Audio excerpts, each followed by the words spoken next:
Starting off this countdown, we have the fear of the unknown. During an interview with astronaut Chris Hadfield, he said that the thing he feared the most about going into space was the fear of the unknown, because anything can go wrong at any time. Plus, no matter how much you prepare, there's no way you can prepare for everything that could go wrong, because you don't know everything that can go wrong. Plus, astronauts are miles away from home with limited supplies and contact. They're pretty much on their own to save themselves if anything does go wrong. So it's the fear of not knowing what's to come that terrifies them. In our 9th spot, we have space junk. Obviously, space is filled with floating space objects, but also tons of man-made junk, like debris from old satellites, rocket ship pieces, lost equipment, you name it. It said that there are 28 million pieces of space debris floating around up there. That's about 6,000 tons of space debris. On top of that, each piece flies around at 18,000 miles per hour. At any second, debris could crash into the astronaut's spacecraft and wipe them out. In fact, it said that even tiny paint flecks can damage a spacecraft when traveling at these velocities. Imagine what anything larger could do. So space junk is certainly something astronauts fear. I mean, I wouldn't be able to sleep. I would be way too paranoid. In our 8th spot, we have loss of communication. When astronauts are in space, they rely on ground control to help them out. Ground control plays a critical part in the space mission success. They make sure that everything goes as planned and that the craft stays on course. So imagine how frightening it would be to all of a sudden lose contact with them. Astronauts are then left alone just floating through space. They then would have to manually fly their spacecraft home. Astronauts have lost connection a couple of times, but it's only been for a couple of hours. Moving on to number 7, we have the toxic atmosphere. According to NASA astronaut Drew Morgan, he is worried about space's toxic atmosphere. He admitted to this on social media when responding to a comment that read, "What is the biggest and most terrifying thing astronauts fear about being in space?" There are a number of things in space that make it so deadly for astronauts. For starters, exposure to space can cause embolism, hypoxia, and hypocapnia. Not only that, but astronauts can get sick from being on the moon. When the Apollo astronauts returned from the moon, they got sick off of the moon dust on their spacesuits. It made their throats sore and eyes water. The particles are so fine,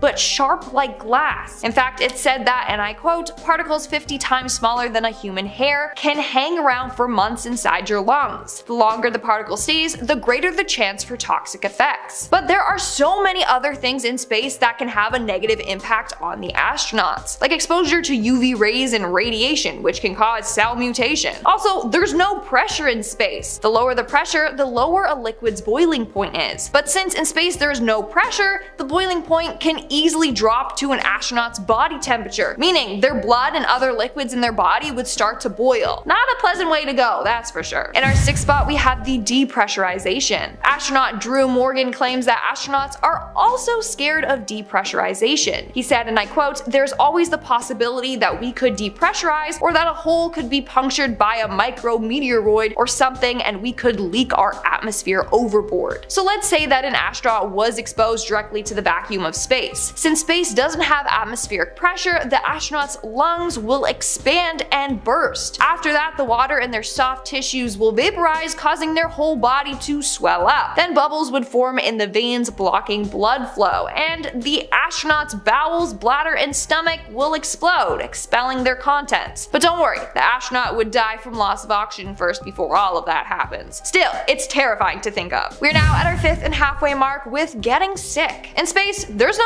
hospitals, there's no nurses, there's no doctors. So if you get sick or injured, you're on your own. You need to rely on your crew members to help you out. This is another fear for astronauts, getting sick while in space or seeing their crew get sick while in space. Also, if one person gets sick somehow, chances are others will too. Space is a pretty germy environment. When a person sneezes on Earth, the snot particles shoot out about 3 to 6 feet and then gravity knocks them out of the air into the floor. But in space, there's no gravity, so if an astronaut sneezes or coughs, it's lingering in the air for their companions to breathe in and enjoy. As a result, sickness or diseases can spread really fast. Another fear they have is dying in orbit, because A, that would suck, and B, what are the crew members supposed to do with the astronaut's dead body? They'll be stuck living beside it for days until they return home. Has to be traumatizing. Moving on to number 4, we have the mechanical failures. This is another fear that Chris Hadfield brought up that's common among astronauts. astronauts, and that's fear that they will experience some sort of mechanical failure or defect, whether that be during liftoff, while in orbit, docking, or re-entry. I mean, there have been a number of disasters already, like the Space Shuttle Challenger disaster. In 1986, the Space Shuttle Challenger broke apart 73 seconds into the flight. As a result, the shuttle broke down over the Atlantic Ocean and all 7 crew members on board lost their lives. This was due to a failure of the O-ring seal in the right solid rocket booster. In space, if their spacecraft fails or if their systems malfunction, they're pretty much screwed, so no one can come out there to save them. Moving on, number 3, we have floating off into space. Although it's never happened to any astronauts so far, it's a very real fear that astronauts have. And hey,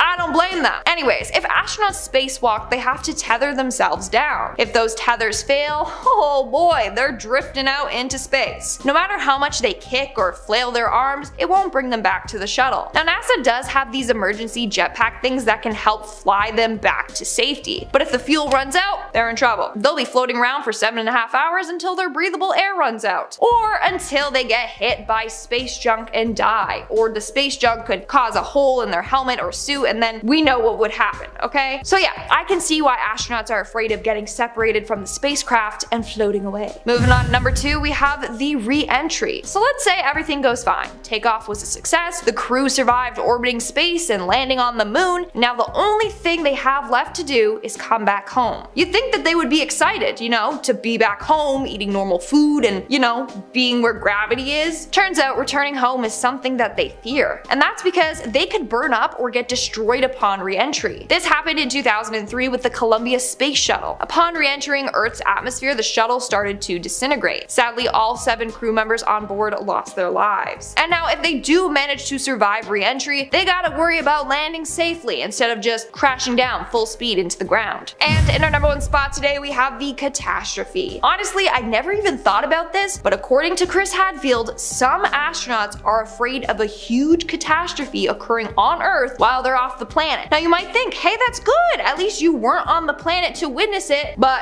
hello, that means that Earth is now in ruins and their loved ones are dead. Who's gonna be alive and at NASA helping them navigate back home? Chances are, nobody, so they would be stuck in space, just orbiting around until they run out of supplies. And even if they did somehow re-enter Earth successfully, they're coming back home to nothing. And that's a pretty dark thing to think about. Starting off this countdown, we had the fear of heights. Now you might be like, why would you become an astronaut if you're afraid of heights? Don't ask me, but NASA astronaut Drew Futzel has a fear of heights, but this hasn't impacted any of his missions. In 2018, days before he was sent back into space, NASA released a video revealing 5 facts about the astronaut that people might not know. For one of the facts, he revealed he is afraid of heights. But like I said, this hasn't affected his missions. He has spent a total of 29 days in space and completed 42 hours of spacewalks over the course of 2 missions. That's pretty insane. Whereas other astronauts think that they're fine and they're not afraid of heights until they go to space and they're like, whoa, okay, look at Earth down there, we're really high up. In our 9th spot, we have the damage. Now in part 1 of this video, I talked about mechanical failures. That's something that astronauts fear. Something that they also fear that is kind of along the same lines would be spacecraft failure. Like the craft itself getting damaged and it starts breaking apart. That's what's protecting the astronauts from space. If their craft breaks down, they are pretty much stranded. How are they going to return home without a vessel to travel in? While extensive steps are taken to avoid this, it can still happen at any moment. They could get hit by a meteoroid or by space junk and it could easily bang up the craft and cause unrepairable damage. Or chemical leaks or air leaks. You just never know. And this is what keeps astronauts on their toes. In our 8th spot, we have the return home. I can only imagine how life-changing going to space would be for someone. It could change an astronaut's life forever, but not always in a positive way. After being in space for so long, they are not used to the conditions of Earth. Some astronauts have developed really bad anxiety after returning home. The cause for this is the constant stimulation. In space, it's pretty quiet. When they return home, they need to get used to the noise of crowds and everything constantly going on around them. This often overwhelms them. Others worry about the physical impact space has on their body. Getting used to gravity again apparently makes astronauts feel really sick, and for months they feel woozy and they feel like they're just gonna throw up constantly. Also, when astronauts return home, it throws off their balance, so it's like learning to walk all over again. Honestly, at this point I'm like, where are the pros of going to space? All I see are cons. Moving on to number 7, we have dying. One of the most common fears in the world is the fear of dying. If you stay out of harm's way, you have a less chance of dying. But for astronauts, well, they're being sent into the unknown. Anything could happen at any given time and they could die. I think we all know by now how dangerous their job is. So I mean, it makes sense that astronauts would be fearful of losing their life in space. Moving on to number 6, we have the orbit fire. This is pretty crazy. Fires in space are very real, and a flame in microgravity can be even more dangerous than a fire on Earth. Why? Well, the flame can survive on less oxygen and can burn for a longer period of time. This actually happened in 1997 aboard the Mir space station. On February 24th, 6 crew members were in serious danger when a fire ignited aboard the craft. According to one of the astronauts aboard the craft, he said, and I quote, "The fire was so enormous and the smoke and vapor coming off this fire site was such that we couldn't see at arm's length, and I could not at that time have imagined that we go on with the mission." Now, they did end up putting out the fire, but what made this so dangerous is that it took a while before the fire was even detected. That's because on Earth, hot air rises, so the smoke detectors pick up on the smoke and then the alarm sounds. In space, the smoke doesn't flow like that, it will just follow the flow of the ventilation systems, meaning it will take a while before the smoke detectors do pick up on it. We are now at our 5th and halfway mark with getting trapped. Imagine being miles and miles away from home with no way to get back. This is another thing that astronauts fear. They get sent into space and it ends up being a one-way ticket. Whether that be their craft malfunctions and there's no way to fix it, or from losing permanent contact with ground control, who knows? But if they do get trapped in space, they're kind of SOL, just floating around for days until they run out of food, supplies, or oxygen, or all of the above. In our 4th spot, we have the oxygen. At any time, a spacecraft could lose air pressure and oxygen and then become a death trap for the astronauts. There's just tons of things that could go wrong with the oxygen in space. Like for the Apollo 13 mission, the crew experienced a blown oxygen tank and the other was leaking very fast. Thankfully, they were able to stop the leaks and had enough breathable air to still make it home. But still, it could have ended much worse. Now, what would happen in the worst case scenario if they lose air pressure and oxygen? Well, the astronauts wouldn't die instantly.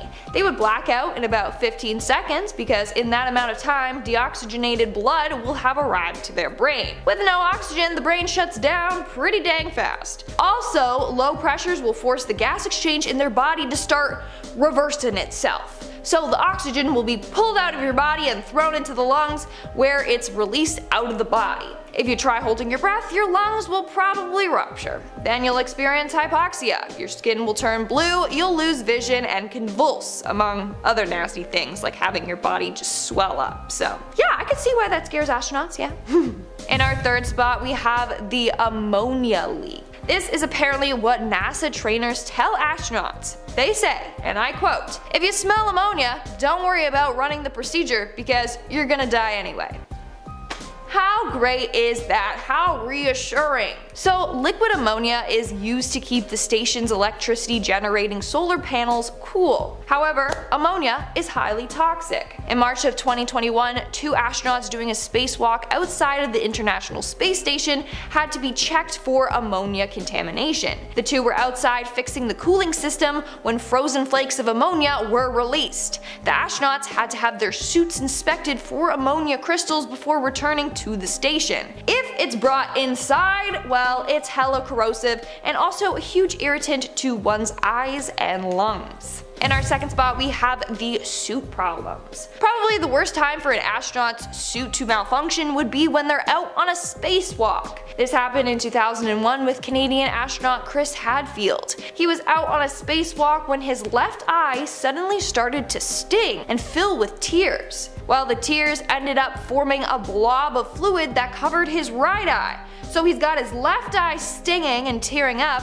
and we got his right eye obstructed by the tears. So he was left blinded while out in space. Now, Chris was worried that maybe his eye was stinging because of a toxic gas leak in the suit.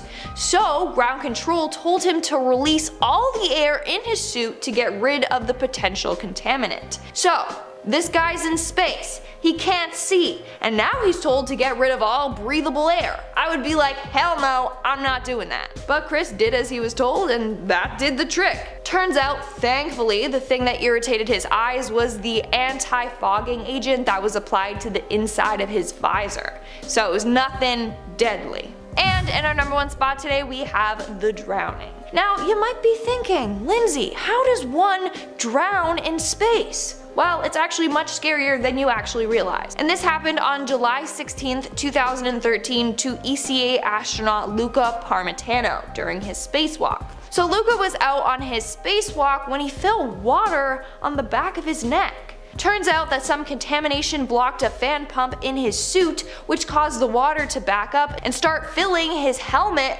with coolant water. Soon enough, the water in Luca's suit was blocking his vision. He had no way to clear his eyes, nose, or mouth. Thankfully, he was able to make it back to the space station just in time before he drowned. Number 10. A car crash. Let's start with the drama here. Pretty sure if you say you're an astronaut, people are going to look at you differently. In a good way. Man, you've been to space. After all, you are a human being who has seen just how small the world is compared to the wide universe. Many revere James Donald Halsell Jr. after the 5 space shuttle missions he took before retiring in 2006. But he must have hit the ground hard when he came down to Earth. Halsell was traveling in his car to West Monroe, Louisiana and stopped at a Motel 6. While there, he downed 3 glasses of wine before heading back on the road, which is a no-no. Therefore, tragedy struck. James crashed into a car, killing 2 of the young passengers in the vehicle who flew from the car when they crashed. He was going extremely fast and reportedly tried to steal a bystander's car when he stopped at the site. James told police that he didn't remember leaving the hotel or how the crash occurred. Though they found no drugs at the scene, police did find 10 empty sleeping pill packages back at the room. NASA declined to comment about the arrest. Very sad. Number 9. A love triangle. This one? Oh my god. This next one is pretty rough. We all know what it's like to go through a breakup. It's not fun. It sucks. It doesn't necessarily bring out the best in you. Mother of 3 and mission flight engineer as well as crew member on the 13-day shuttle mission, Lisa Nowak was a prominent figure in NASA's astronaut team. She was even the inspiration for Natalie Portman in the film Lucy in the Sky before she went all breakup song on her ex. In February 2007, Lisa drove from Houston to Orlando, Florida, wearing diapers, so she didn't have to stop, to confront the woman who she claims stole her man. She claimed she was going to have a calm conversation, but instead she ended up attacking her. She was in a wig and a trench coat and there was pepper spray. It was a whole ordeal. William O'Fallon and Nowak trained together and began an affair in 2004. Both divorced their partners, with Nowak thinking her future was with William.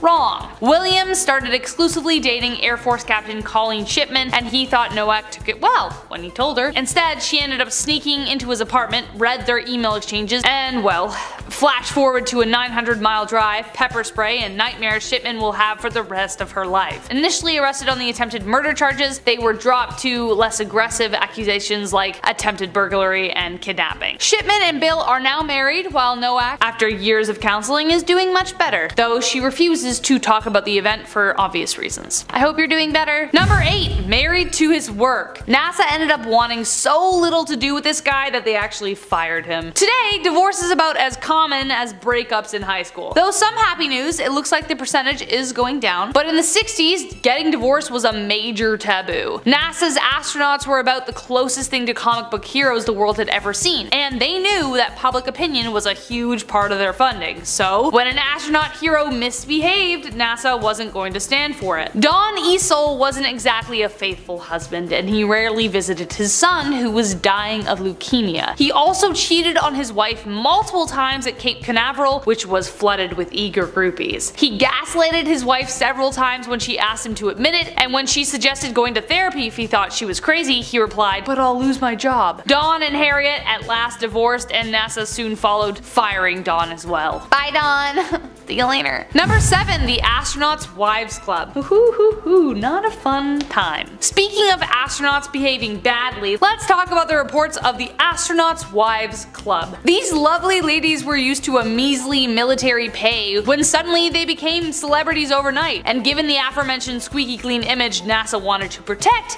any scandal was swept under the rug. According to the Astronauts' Wives Club, a true story by Lily Copel. On the outside, they were the ideal Stepford wives, apple pie baking, apron wearing beauties. But out of the 30 astronaut marriages from 1961 to 69, only 7 would stay married. The biggest wedge in the marriage was the time the men spent at Florida's Cape Canaveral, which I previously mentioned, which became off-limits playground. Cape Cookies became the name of the women who would magically appear to have their own rockets launched by the men who would touch the stars. To handle the silence and stress, the wives turned to excessive ways to self-medicate, the nightly gin and tonic with a tranquilizer garnish. Yeah.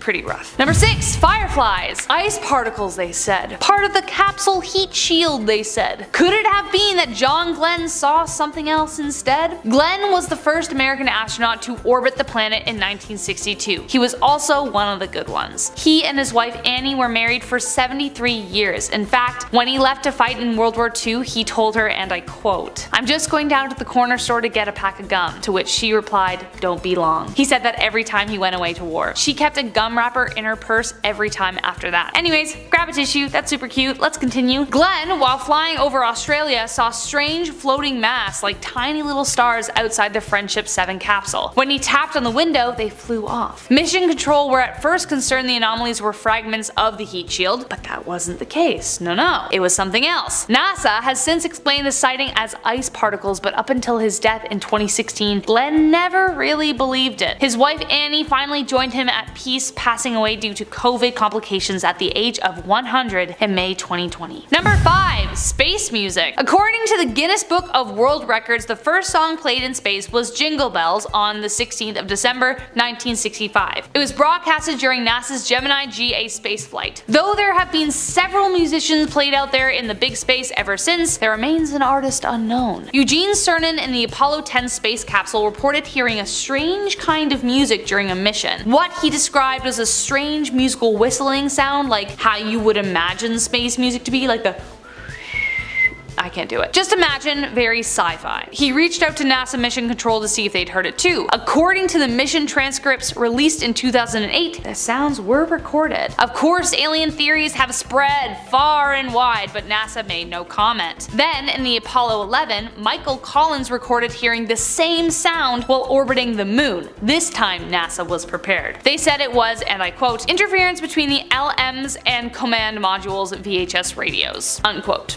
Sure it was, NASA. Sure it was. Number 4. Bright lights and beyond. It might surprise you to learn that not only do we have a ton of garbage down here on Earth, but a ton of space junk sits just above us. In fact, the estimate for just how much is staggering. Around 128 million pieces, about 6,000 tons of space debris in space. Earth's low orbit carries millions of rocket and spacecraft fragments along with dead satellites. Each one is flying around 18,000 miles per hour, so faster than a bullet? Yeah. So the likelihood of astronauts encountering space debris is pretty high, but this one example is pretty staggering. But that doesn't stop this case from being very strange. Brent Jett was in the STS-150 mission in 2006 on his way to help construct the ISS. But then he noticed, and I quote, "some kind of reflective structure," unquote, outside the shuttle. According to him, quote, "it doesn't look like anything I've ever seen outside of this shuttle, that's for sure," unquote. NASA took control of the camera and there were 3 bright objects in the sky. When they ordered an inspection of the craft, they saw nothing. Not even a hint. Space junk? or aliens. NASA has no explanation and they won't talk about it, so what is it? And heading on to our top 3, number 3, the Gordo UFO. I suppose it's not too hard to guess that Major Gordo Cooper was a lover of all things space, but it turns out that his adoration goes deeper than that. In 1957, 30-year-old Cooper was test pilot and project manager of the fighter section of the Experimental Flight Test Engineering Division at Edwards AFB in California. 2 members of his crew one morning mentioned to him that they caught sight of a strange saucer-like object. It apparently didn't make a sound as it landed and took off. The 2 men took photos of the craft, and Cooper was ordered to have the film developed, have no prints made, and send it right away to the Pentagon. He was also instructed not to look, but like of course he did. He saw exactly what the 2 men described and to his very deathbed insisted the government was covering it up. But not only that, on his 1963 solo trip, he had a close encounter that was broadcasted on NBC. He saw a glowing green object approaching and it was picked up on radar. But when he got to Earth, he wasn't allowed to talk about it. Number 2. Edits in space. Could NASA be editing the footage sent down from the International Space Station? This theory is hot among conspiracists. The idea really started to gain traction in July 2016. 2 different cameras 25 hours apart spotted a distinct square shape, larger than the Earth. Initially, UFO hunters concluded that it had to be some kind of unidentified object in our orbit, but another theory surfaced, that the shapes were actually attempts by NASA to edit something else out. Could it be meteors or a cover-up of something NASA has determined we are not ready to see yet? NASA was forced to deny that they didn't attempt a cover-up, but UFO hunters will never rest until the truth is revealed, even if it has been already, so we don't really know what's true. And last but not least, the Reich and NASA. Well, this is a surprising little tidbit, but honestly, I'm not too surprised. This is definitely worthy of being number 1, especially since NASA doesn't advertise it really at all. During World War II, the US recruited the help of over 1,600 German Yahtzee scientists. Yes, I said Yahtzee because apparently YouTube gets scared, they are Death Eaters. Anyways, they hired over 1,600 German Yahtzee scientists in institutes like NASA to increase their payroll. The code name for this operation was Operation Paperclip because of all the paperclips on the immigration files, which brought in Werner von Braun and his V-2 rocket team. The former SS officer would become a US citizen and was a key architect in the Apollo program. What? In 1977, he was awarded the National Medal of Science despite having previously hand-picked slave laborers in Buchenwald for his rocket-building efforts. Yeah, so that's special. Starting off number 10, no life insurance? This first one is definitely out of this world. Neil Armstrong didn't have life insurance along with the entire Apollo 11 team. That sounds absolutely bonkers, especially considering the fact that he was leaving behind family on Earth, so if something were to happen, which was very likely, there was nothing left for them. And also like, what? But it was because they were doing something that was more dangerous than anything any human had ever done before that they just couldn't afford the life policy. Taking out a life insurance policy was nearly impossible, but the astronauts had something up their sleeve. While in quarantine, the crew signed hundreds of autographs and gave them to their family and friends. Even though eBay wasn't a thing yet, they knew that those autographs would be worth a pretty penny considering how famous the team was. Thankfully, they didn't really need to, but that didn't stop the autographs from being sold. One even got picked up at an auction recently for 30 grand. Number 9, Gordon Cooper. Gordon Cooper. I think the phrase never meet your heroes really applies here, because as we learned in the first part, a lot of early astronauts really let the fame get to their heads. Cooper was happy in his married life, so long as he maintained the happiness of his mistress, who was also a married woman. 4 months before he was chosen to be an astronaut, his wife, Trudy, had decided that enough was enough. She was tired of his infidelity and decided it was time to leave after 12 years of marriage and put it in the dust. But little did she know, as she walked away, she was taking away his life dream. As we learned in the first list, divorce wasn't a good look. Cooper begged her to come back, not because he regretted his ways, but more so because his dreams of going to space would be cancelled. So it's like, come back, I don't miss you though. Whether it was to help him or because she got 70 grand from a Life magazine segment, Trudy went back.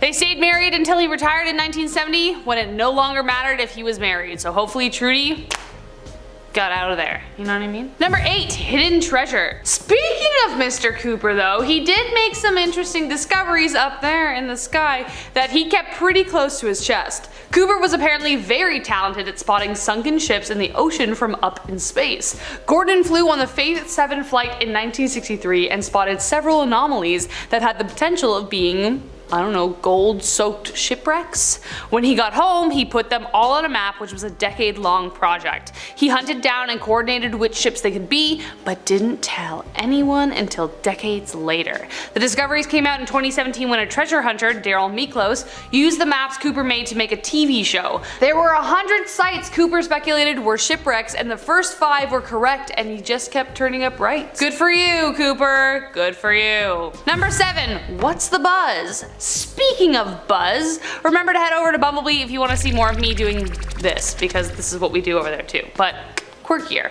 Anyways, enough of that. The Buzz we are talking about is Buzz Aldrin. Now Buzz did some pretty incredible things, but the side of Aldrin NASA doesn't love talking about is, well, yes, the married life. Apparently Buzz wasn't really an emotional guy, so to help his wife cope, he gave her a pet monkey in 1966. They had one before who had recently died, but this one was like nothing like the docile thing they had before. It hated his wife. It would make fun of his wife, bare its teeth, like use profane finger language. It was very strange. Eventually, his wife got so upset that she said to her husband, "It's either the monkey or me. Someone's leaving." To which Buzz replied dryly, "What are you waiting for?" Ouch. She stayed and put up with the monkey and the primate until 1974. After Buzz came back from space, he took up drinking and had many affairs, so they eventually divorced. Number 6, toilet trouble. Toilet humor can be a little taboo of a comedy topic sometimes, despite the fact that farts will always be funny. But you know a stand-up comedian is like digging for comedy and like just trying to get a laugh if they're using toilet humor, you know what I mean? Anyone agree with that? But I'm not surprised they don't talk about it that often. I mean, it's not pleasant to imagine anyone doing the number 2, but it's even more so whilst in space, because how does that work? In space, gravity likes to be a little finicky because there isn't any. From taping bags to astronauts' butts to vacuums, right? Helping an astronaut do their duty proved more difficult than they imagined. They made pants astronauts could wear which could hold up to 3.75 cups of urine, and even a 50-grand toilet you had to be strapped into. NASA's Scott Weinstein had to teach the crew to use it and said that it was all about alignment. The hole was a quarter the size of the one that we have in our toilets, and some of them had to use an under-the-seat camera so they could like get perfect aim every single time. Today it's less complicated. They sit on a tiny hole and a vacuum sucks the stuff away. Who would have thought a basic human action would be so hard in space? Number 5, money, money, money? Take a guess. Right now, watching this video, how much do you think an astronaut gets paid to venture where no human has gone before? Yeah, like take a minute, I'll wait. Long enough. My first guess was like at least like 700 grand or like millions, because you're literally risking your life where no one can save you. Even though most astronauts don't actually end up going to space, but at least the ones that do, right? But the actual number may surprise you. Astronauts are paid via the federal government's general schedule pay scale, and they usually qualify for GS13/14, the highest being 15. This means that they can make anywhere between 100 grand to 161 grand. Hey, to someone like me that's got like 2 to 3 jobs minimum to pay rent, that sounds pretty good. But somehow that doesn't seem quite enough for what they do, or does it? Anyways, by comparison, fish and wildlife administrators are reportedly paid the same. So, I don't know. How do we feel? I guess the main perk is being able to say you made it to space unless you're doing most of the work on the ground. Thoughts? Number 4, the Challenger. The Challenger was one of the most devastating moments in aerospace history. It was literally the worst case scenario that astronauts probably have nightmares about. On January 28th, the world watched in horror as 73 seconds into the launch of the Challenger, it exploded in mid-air, taking with them 7 astronauts, including Christy McAuliffe, the first civilian in space. The reason for the explosion was because of the 2 rubber O-rings which were designed to seal the sections of the rocket booster failed. On the morning of the launch, temperatures were unusually low, which put the craft at risk.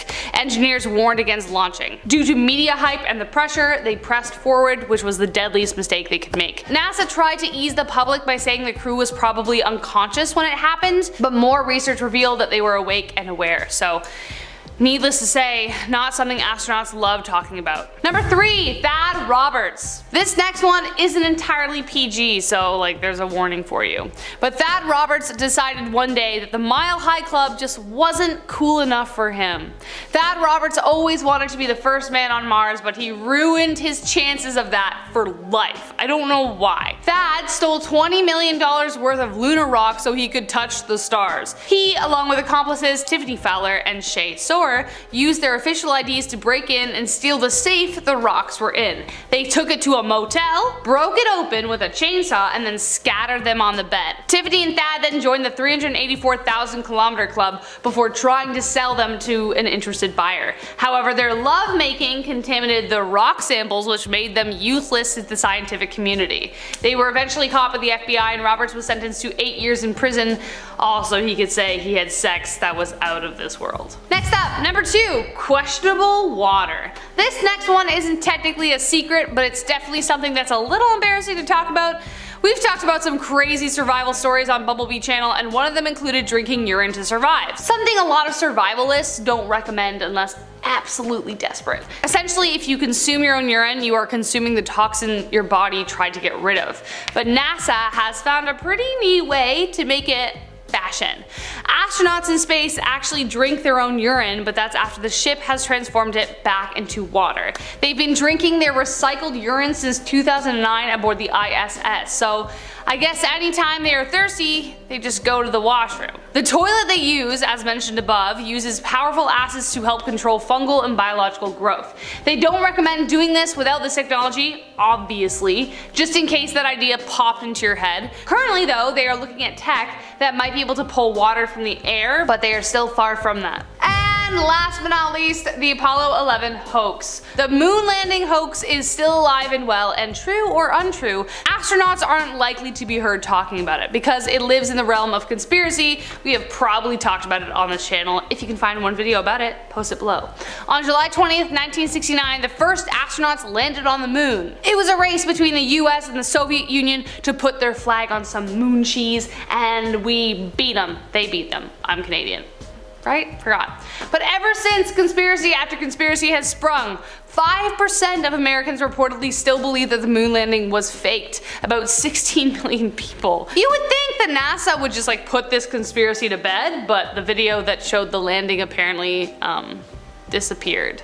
So that's convenient. Starting off this countdown, we have the animal corpses. Over the years, a number of animals have been sent into space before humans were ever. This was done to study the effects that space would have on a living being. But sadly, a number of these animals and the crafts have never been recovered, and to this day are still floating around in space. Apparently, when astronauts are up there, they have seen some of the deceased animals floating in space. Not only is that super depressing, but also makes everything super eerie as well. Like imagine you're up there and all of a sudden you're like, oh look at the cute dog, never mind. You know what I'm saying? No thanks. Coming in at number 9, we have the close calls. We all know that being an astronaut is extremely dangerous, but I still don't think we all understand just how dangerous their job really is. At any time while they're up in space, they could just get hit with space junk and die just like that. When Chris Hadfield was in space, they were almost hit by a shooting star. He said, and I quote, "If you want to just talk raw fear, to watch a shooting star from the other side of the sky is a humbling thing to see,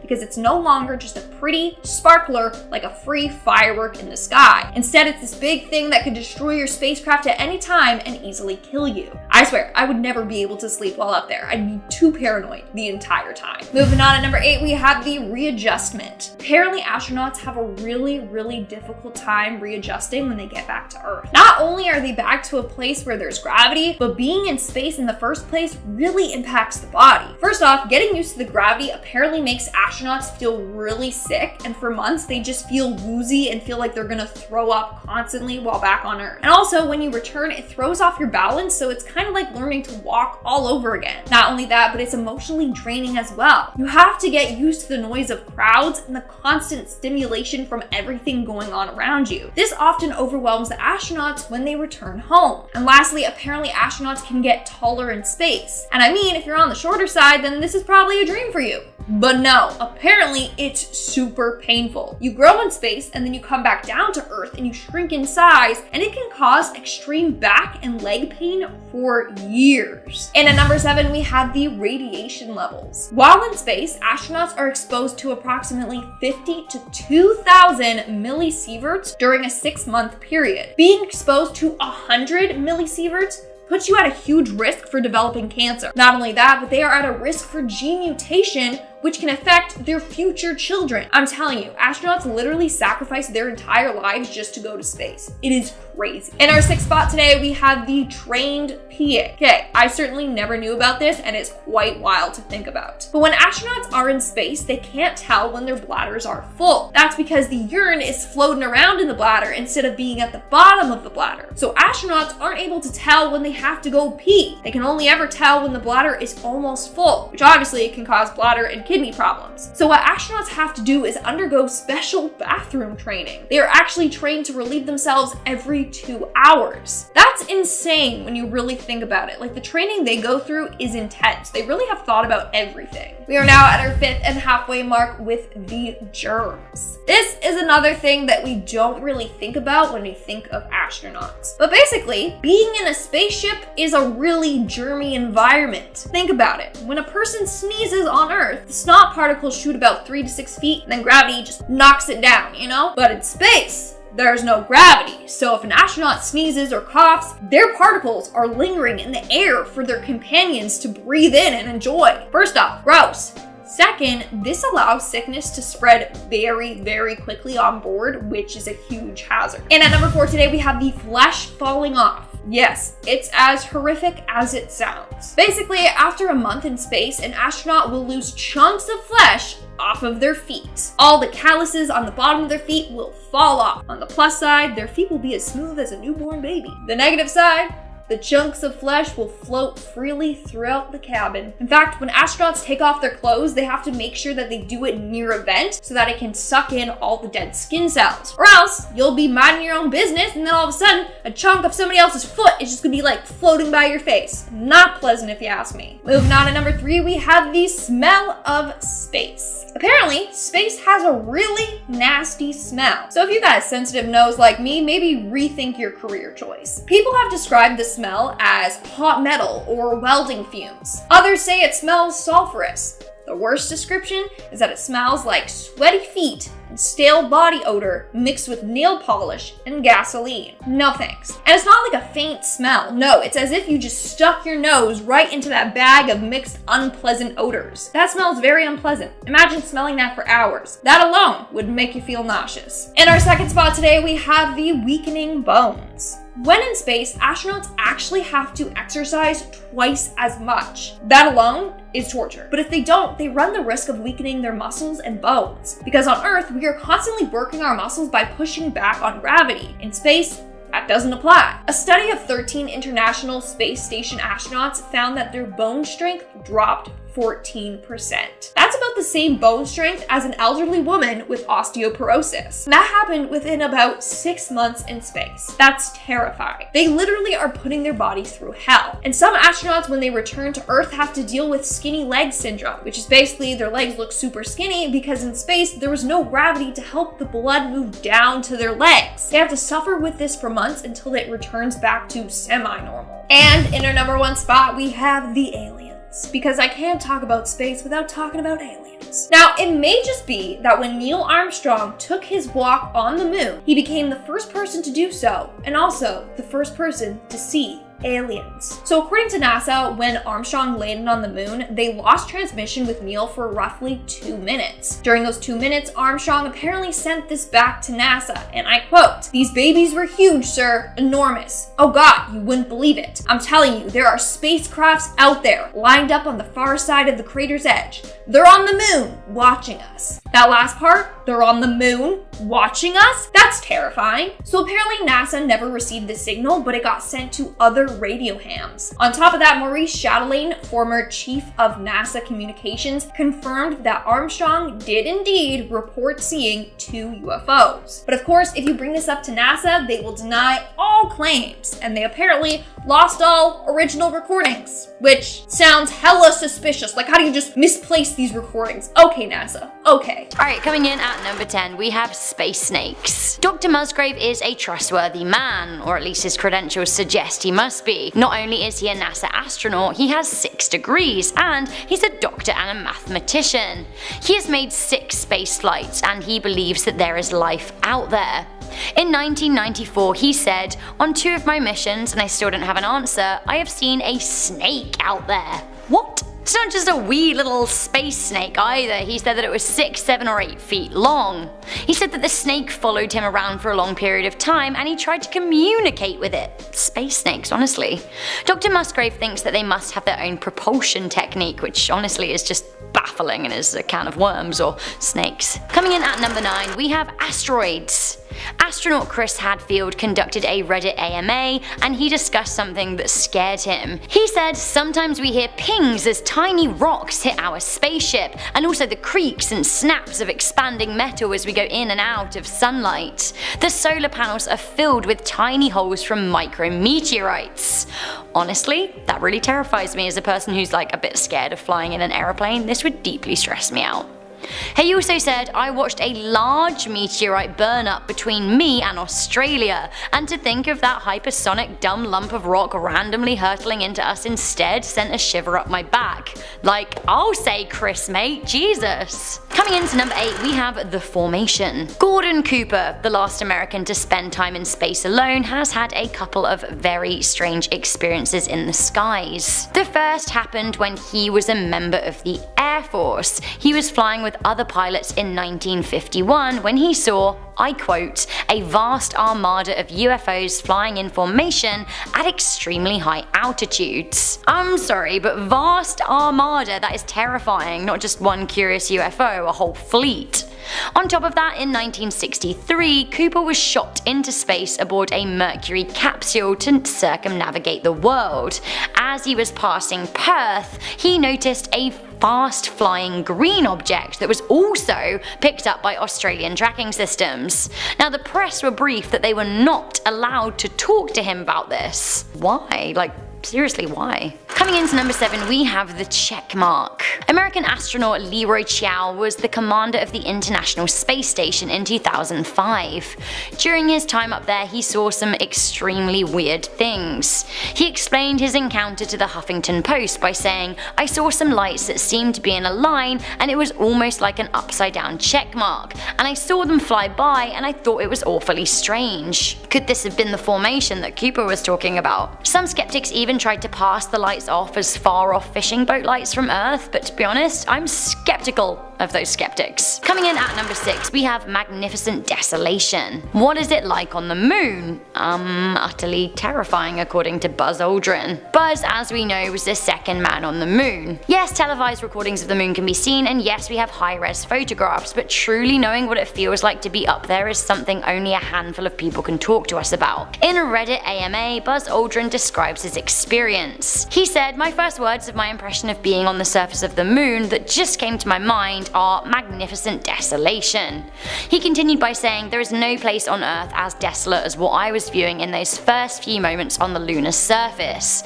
Beyond me, I could see the moon curving away, no atmosphere, black sky, cold, colder than anyone could experience on Earth when the sun is up." While that sounds totally incredible, it also sounds like the beginnings of a total existential breakdown. Coming into number 5, we have the spheres. In 1981, following the Saljut mission, the USSR cosmonaut Major General Vladimir Kolyvanok gave a press conference in which he shared some very interesting information. He said that he looked out of a porthole and saw something he simply couldn't explain, something impossible to the laws of physics. He described the object he saw as spherical and elliptical, saying that it exploded into a beautiful golden light. After that, he saw 2 more spheres and a white smoke sphere cloud.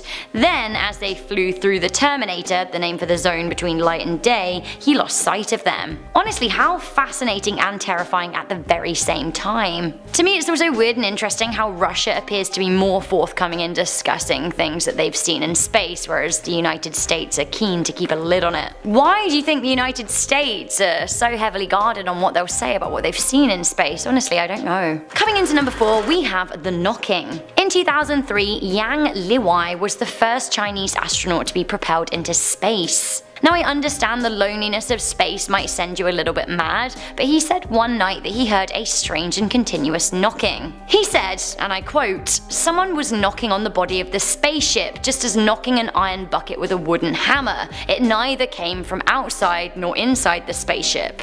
I'm sorry, but honestly, what? Isn't that some of the creepiest space descriptions that you've ever heard? It seems he wasn't the last to hear it either. 2 further astronauts heard the same space knocks when they went up there. What are these? Coming into number 3, we have the music.